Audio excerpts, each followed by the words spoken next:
Hello बच्चों, आप सभी का स्वागत है अपने एनएस कोचिंग सेंटर चैनल में। और आज हम करने वाले हैं जो चैप्टर हमने प्रारंभ किया था उसी चैप्टर को आगे कंटिन्यू। और चैप्टर नाम क्या था बेटा? यूरोप में समाजवाद और रूसी क्रांति। चलिए बेटा,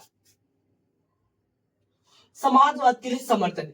बेटा समाजवाद के लिए समर्थन बेटा 1870 दशक आते आते समाजवादी जो विचार था पूरे यूरोप में क्या है बेटा फैल चुका था।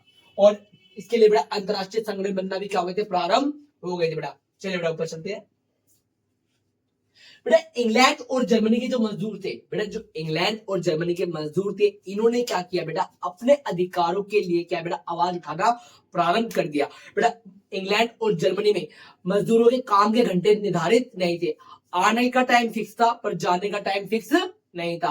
पर अब उधर के मजदूर भी क्या हो गए बेटा, जागरूक हो गए और अपने काम के घंटे के लिए, अपने न्यूनतम वेतन के लिए और मतदान के लिए क्या है बेटा, उन्होंने आवाज उठाना प्रारंभ कर दी। बेटा कहां के मजदूरों ने? जर्मनी और ब्रिटेन के मजदूरों ने। 1905 तक ब्रिटेन के समाजवादी और ट्रेड यूनियन आंदोलनकारियों ने लेबर पार्टी के नाम से अपनी एक अलग पार्टी बना दी थी। फ्रांस में भी सोशलिस्ट पार्टी के नाम से ऐसी एक पार्टी का गठन हुआ। बेटा अब ट्रेड यूनियन पार्टी बनना लेबर के नाम से बेटा क्या हो गई थी, प्रारंभ हो गई थी।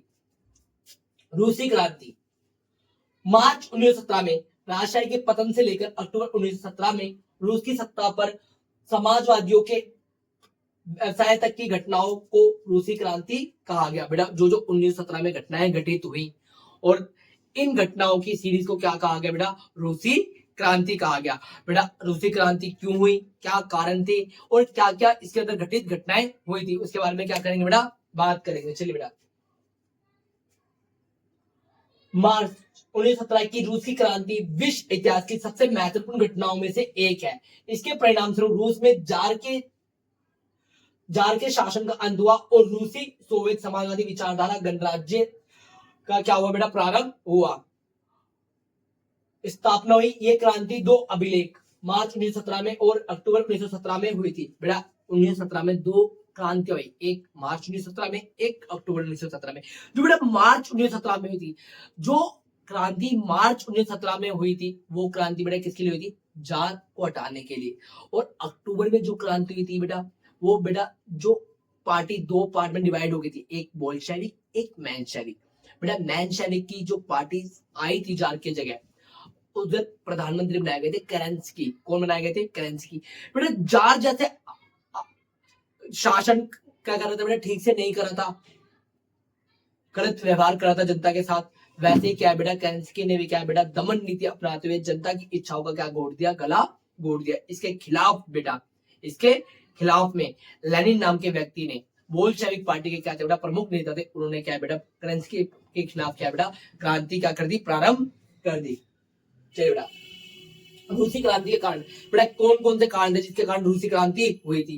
बेटा निरंकुश राजतंत्र एवं तानाशाही शासक। बेटा जो वहां का शासक था जार निकोलस, वो क्या था बेटा, निरंकुश था। और निरंकुशता पे अंकुश लगाने के लिए, निरंकुशता पर अंकुश लगाने के लिए क्या है बेटा, रूसी क्रांति जनता ने की थी।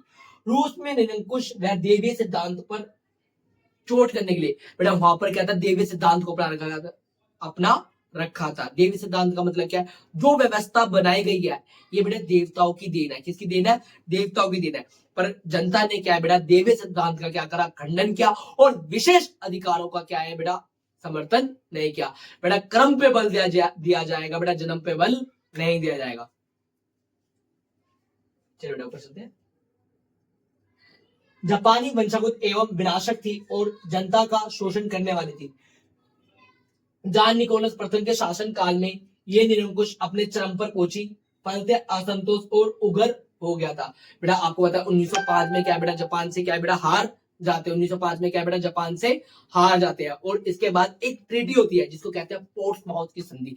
बेटा बहुत महत्वपूर्ण है पोर्ट्समाउथ की संधि। किसके बीच में हुई थी बेटा? जापान और रशिया के बीच में हुई थी।